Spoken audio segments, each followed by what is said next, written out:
गीता जी का दूसरा अध्याय, श्लोक संख्या 22। बड़ा ही महत्वपूर्ण श्लोक है इस गीता जी का। सबसे पहले इस श्लोक का उच्चारण देखेंगे। वासांसि जीर्णानि यथा विहाय नवानि गृह्णाति नरोपराणि तथा शरीराणि विहाय जीर्णान्यन्यानि संयाति नवानि देहि। इसका हिंदी अर्थ, जैसे मनुष्य पुराने वस्त्रों को त्याग कर दूसरे नए वस्त्रों को ग्रहण करता है, वैसे ही जीवात्मा पुराने शरीर को त्याग कर दूसरे नए शरीर को प्राप्त होता है। बड़ा ही महत्वपूर्ण श्लोक है ये गीता जी का। अभी तक आत्मा के स्वरूप को भगवान ने बताया कि आत्मा का न तो जन्म होता है न तो मरण होता है।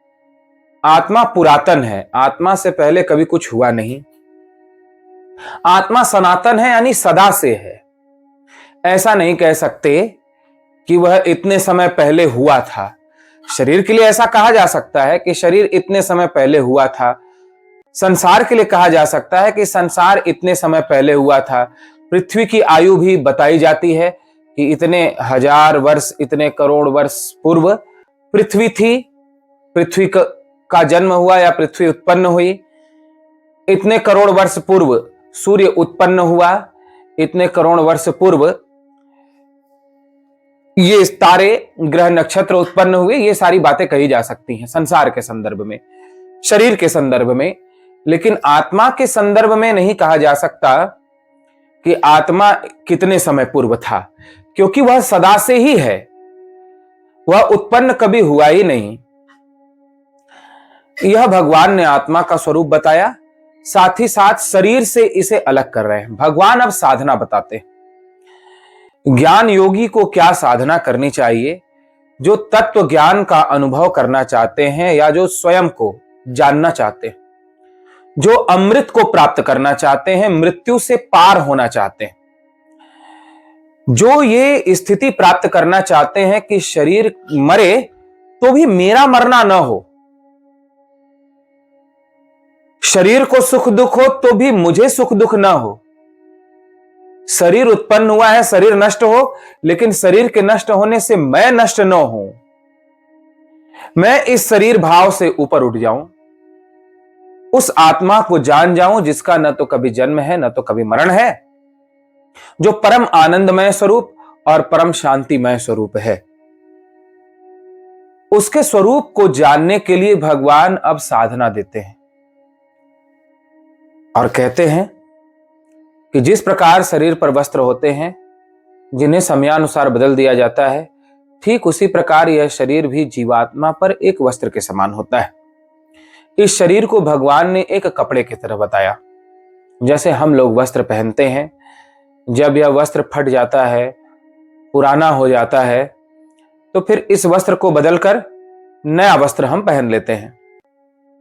या आज जो हमने वस्त्र पहने हैं, सुबह होती है तो इसे उतार देते हैं और दूसरे स्वच्छ वस्त्र धारण कर लेते हैं, शुद्ध वस्त्र पहन लेते हैं।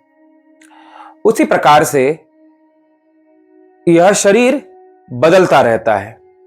कैसे बदलता रहता है?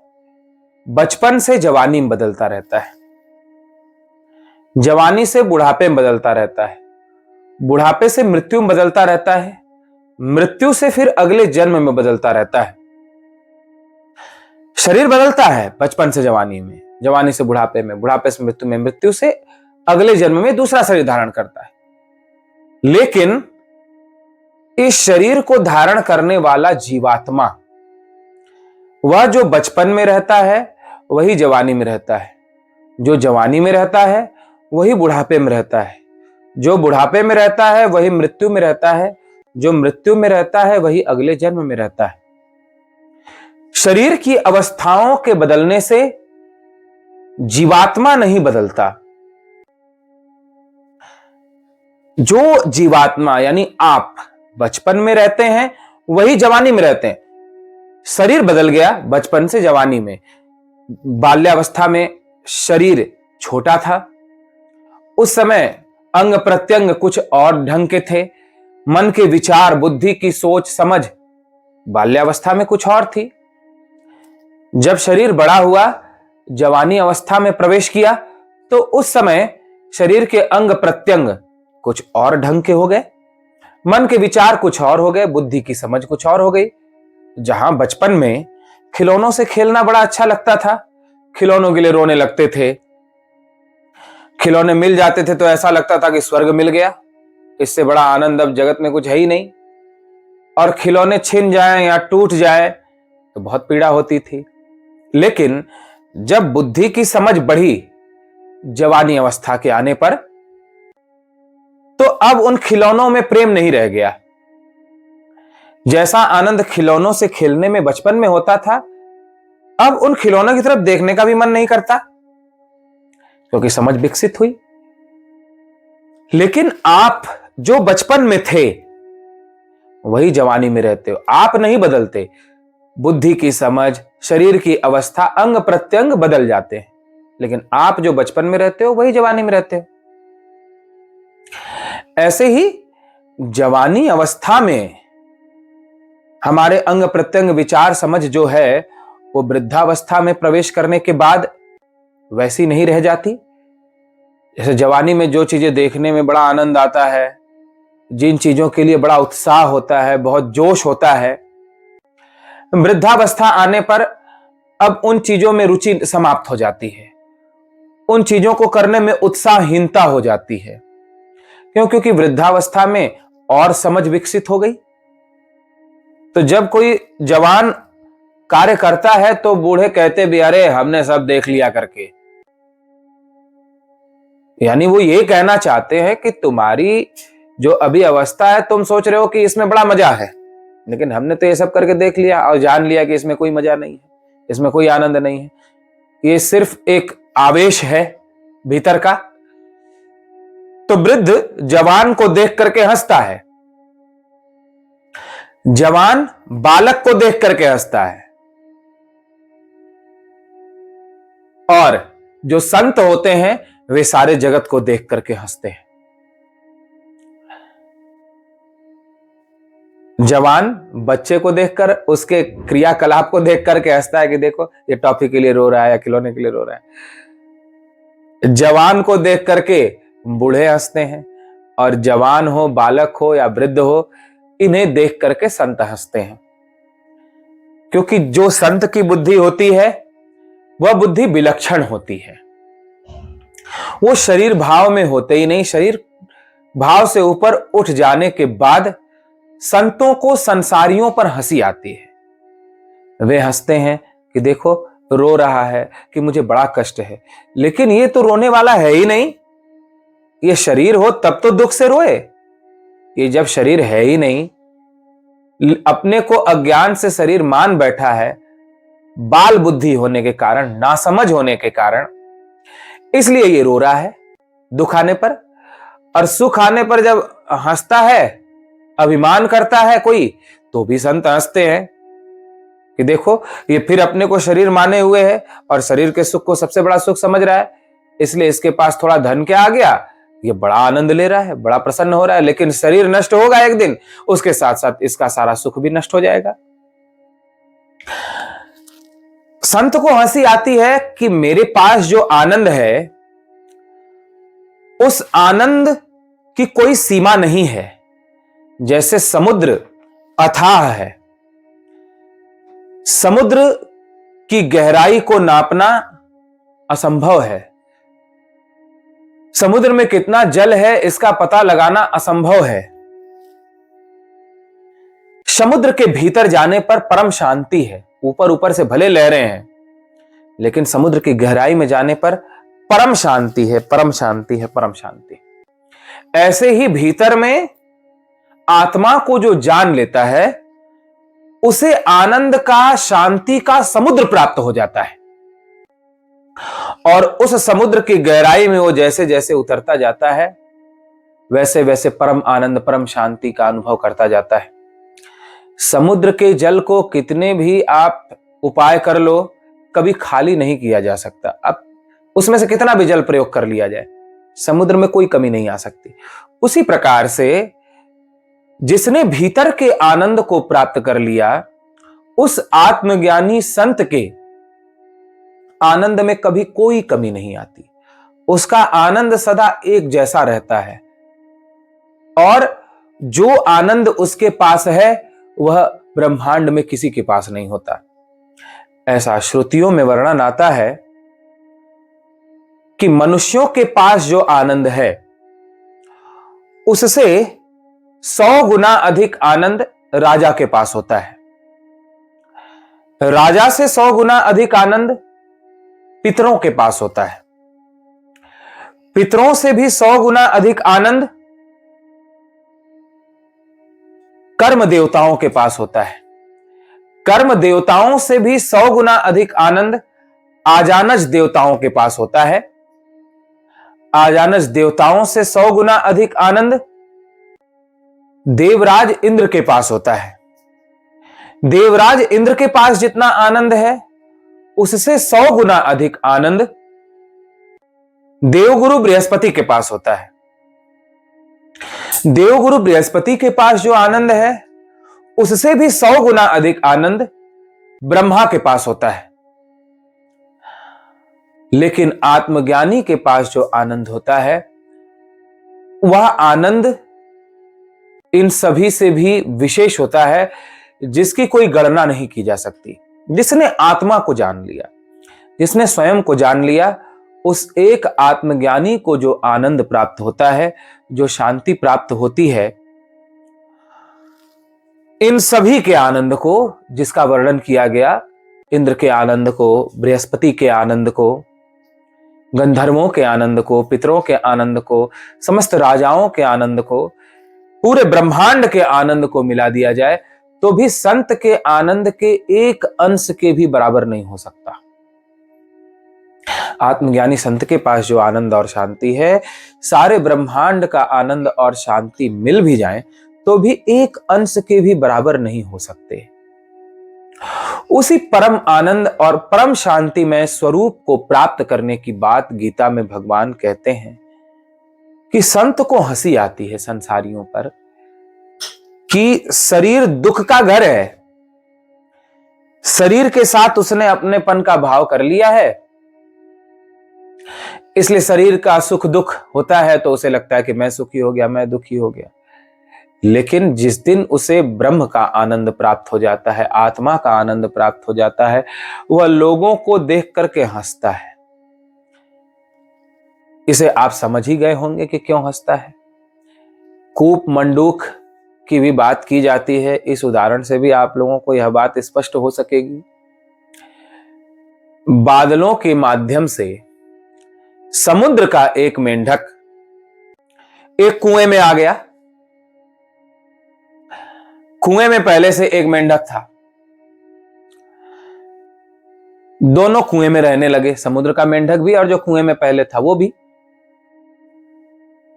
समुद्र से आया हुआ मेंढक उदास रहता था, कुछ बोलता नहीं था, न खाता था, न कुछ व्यवहार करता था, उदास पड़ा रहता था। कुएं के मेंढक ने कहा, अरे भाई, तुम जब से आए हो न हंसते हो, न बोलते हो, न कुछ खाते हो, उदास बैठे रहते हो, क्या बात है? बहुत पूछने पर समुद्र के मेंढक ने कहा, क्या बताऊं, कहां तो मैं इतने विशाल समुद्र में रहता था और कहां इस छोटे से कुएं में आकर के गिर गया। समुद्र में तो बहुत जल था, चाहे जहां तक घूमो विचरण करो, यहां तो इतनी ही दूर में रहना है। कुएं के मेंढक ने कभी समुद्र देखा नहीं था, उसका तो जन्म ही कुएं में हुआ, कुएं से बाहर कभी जाने का मौका नहीं मिला। उसके लिए तो कुआं ही सारा संसार था, पूरा ब्रह्मांड था। तो कुएं के मेंढक ने कहा, अच्छा, समुद्र में बहुत जल था, बहुत बड़ा था? समुद्र के मेंढक ने कहा, हां। तो कुएं का मेंढक अपनी जगह से थोड़ा जोर से उछला, उछल करके थोड़ी दूर गया और बोला, अच्छा, मैं जहां से उछल कर यहां तक आया हूं, क्या इतना बड़ा समुद्र था? समुद्र वाले मेंढक ने कहा, तुम नहीं समझोगे, मैं तुम्हें नहीं बता सकता। फिर वो थोड़ा और दूर तक उछला, बोला, अच्छा, क्या इतना दूर जो मैं उछल कर आया, इतना बड़ा कुआं समुद्र था? उसने कहा, तुम नहीं समझोगे, मैं तुम्हें कितना भी समझाऊं नहीं समझ पाओगे। फिर कुएं का मेंढक कुएं की एक दीवार से बिल्कुल सामने दूसरे हिस्से तक कूदा, पूरा कुआं उसने नाप दिया। बोला, अच्छा, क्या इतना बड़ा समुद्र था? मेंढक ने कहा, भाई, तुम नहीं समझोगे, तुम्हारे लिए तो यही सबसे बड़ा है, मैं तुम्हें कैसे समझाऊं? यही स्थिति संसारियों की और संतों की होती है। यह स्थिति जो शरीर को मैं मानते हैं या जिनको शरीर का सुख ही सबसे बड़ा सुख लगता है, अच्छा देखने को मिल गया तो वही उनके लिए सबसे बड़ा सुख है, अच्छा सुनने को मिल गया वही उनके लिए सबसे बड़ा सुख है, अच्छा खाने पीने को मिल गया, अच्छी गाड़ी मिल गई, अच्छा बंगला मिल गया, यानी शरीर का सुख ही उनके लिए सबसे बड़ा सुख है। वे कुएं के मेंढक के जैसे ही हैं, जिनको मन का सुख, इच्छाओं की पूर्ति का सुख ही सब कुछ लगता है, इंद्रियों का, शरीर का सुख ही सबसे बड़ा सुख जान पड़ता है, वे कुएं के मेंढक के समान है। शरीर का सुख कुएं के मेंढक का सुख है, जो थोड़े में ही सीमित है, लेकिन आत्मज्ञानी का सुख, आत्मा को जान लेने वाले का सुख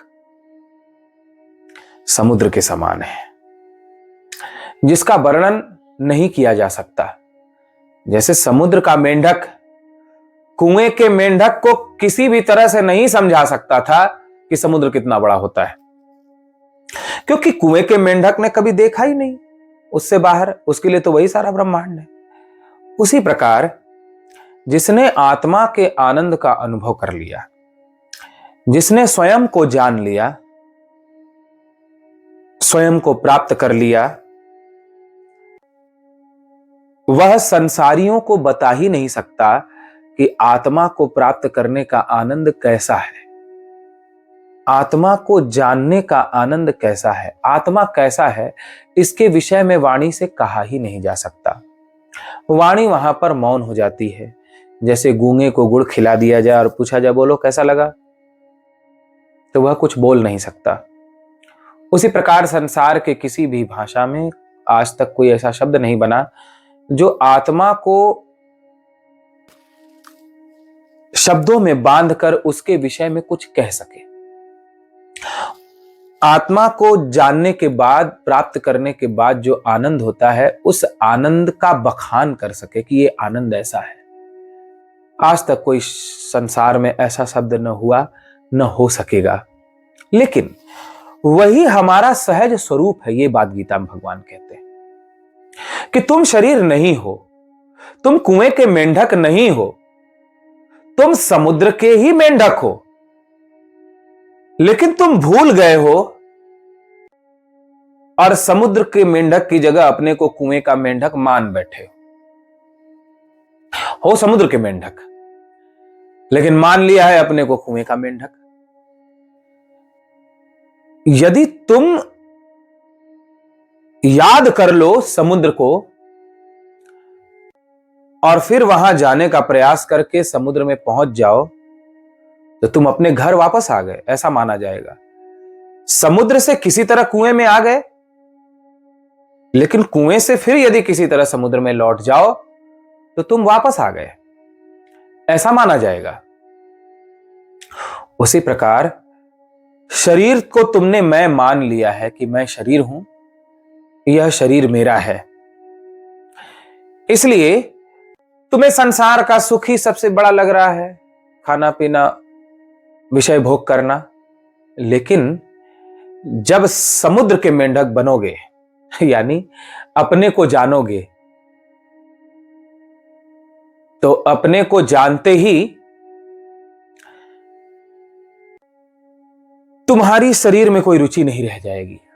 और आत्मा तुम्हारा सहज स्वरूप है, शरीर तुम्हारा स्वरूप नहीं है। शरीर को तुमने जबरदस्ती अपना मान लिया है, आत्मा तो तुम हो। कैसे भगवान अलग करते हैं शरीर से हमें? आत्मा को शरीर से भगवान कैसे अलग करते हैं, या हमें शरीर से कैसे अलग करते हैं? वो कहते हैं कि आप ही आत्मा हो और शरीर से अलग हो। कैसे अलग हो शरीर से? जैसे वासांश जीर्णानि यथा विहाय, जिस प्रकार शरीर पर कपड़े होते हैं। कपड़ा पहनने वाला कपड़े से अलग है। कपड़े बदलते हैं, लेकिन कपड़े को पहनने वाला कपड़े के बदलने से नहीं बदलता। आप चाहे कितने भी कपड़े पहन लो, इतनी उम्र तक आपने न जाने कितनी साड़ियां बदली होंगी, न जाने कितने कोट बदले होंगे, न जाने कितने बूट बदले होंगे, न जाने कितने सूट बदले होंगे, लेकिन आप तो वही रहे। कपड़ों के बदलने से आप तो नहीं बदल गए। एक आप नहीं, अनेक कपड़े बदले इतने जीवन में। उसी प्रकार भगवान का कहना है कि तुम शरीर नहीं हो, तुम चेतन आत्मा हो, अविनाशी आत्मा हो, जिसका न जन्म है न मरण है। तुम पर यह शरीर कपड़े के समान है जो बदलता रहता है। बचपने का कपड़ा बदला तो तुमने जवानी का कपड़ा पहन लिया। ये जवानी का कपड़ा बदलेगा तो बुढ़ापे का कपड़ा पहन लोगे। बुढ़ापे का कपड़ा बदलेगा तो मृत्यु का कपड़ा मिलेगा। मृत्यु का कपड़ा बदलेगा तो एक फिर नया कपड़ा तुम्हें प्राप्त होगा। जब ये बिल्कुल पहनने लायक नहीं रहेगा, यह शरीर रूपी वस्त्र बिल्कुल पहनने योग्य नहीं रहेगा, तो फिर प्रकृति रूपी मां इस कपड़े को हटा करके तुम्हें एक नया कपड़ा दे देगी। जैसे बच्चे का वस्त्र फट जाता है तो मां उसके फटे हुए वस्त्र को हटा करके अच्छे अच्छे नए कपड़े पहना देती है, ताकि हमारा बच्चा सुंदर लगे, प्यारा लगे। ऐसे ही प्रकृति हम सबकी माता है।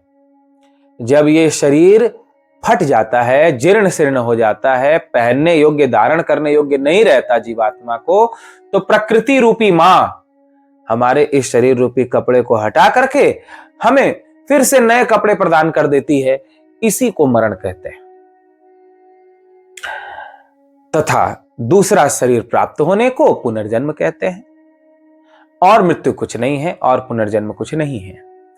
लेकिन इसमें भगवान विशेष बात कहते हैं कि कपड़ा पहनने वाला कभी भी अपने को कपड़ा नहीं कहता कि मैं कपड़ा हूं। उसी प्रकार से जो ज्ञानी हैं, बुद्धिमान हैं, साधक हैं, वे अपने को शरीर नहीं कहते कि मैं शरीर हूं। मैं बालक था, मैं जवान हो गया, मैं बूढ़ा हो गया, मैं मर जाऊंगा, ऐसा ज्ञानी नहीं कहते, ऐसा बुद्धिमान नहीं कहते। वे कहते हैं शरीर बचपन में था, अब बदल कर जवान हो गया शरीर, लेकिन शरीर के जवान होने से मैं जवान नहीं हुआ, क्योंकि मैं तो वही था बचपन में भी, मैं अभी जवानी में भी हूं। मैं नहीं बदलता, मैं बदलता ही नहीं, मैं तो वही रहता हूं। लेकिन बचपन जवानी में बदल गया, जवानी का शरीर बुढ़ापे में बदल जाता है, तो भी मैं नहीं बदलता। ऐसे ही बुढ़ापे का शरीर मृत्यु में बदल जाएगा, मृत्यु का अगले जन्म बदल जाएगा, लेकिन मैं नहीं बदलता। वैसे ही जैसे कपड़ा को पहनने वाला नहीं बदलता कपड़े के बदलने से। तो शरीर को कपड़े से अधिक महत्व नहीं देना है। भगवान का ये कहना है कि शरीर को वस्त्र से अधिक महत्व मत दो। यह वस्त्र है, तुम वस्त्र को धारण करने वाले हो, अपने को धारण करने वाला मानो, न कि वस्त्र, न कि शरीर। शरीर से अलग कर देना यही भगवान का गीता में लक्ष्य है। उसके लिए अनेक उदाहरण देकर के समझाते हैं, चाहे जैसे समझ में आए वैसे समझाते हैं। शरीर को मैं मानना या शरीर के साथ एक हो जाना, यही सबसे बड़ा क्लेश है, यही सबसे बड़ी अज्ञानता है। और शरीर भाव से मुक्त हो जाना, यह जान लेना कि मैं वही अविनाशी हूं, यही पूर्ण ज्ञान है, यही ब्रह्म ज्ञान है, यही आत्मज्ञान है। इसी आत्मज्ञान की व्याख्या भगवान करते हैं।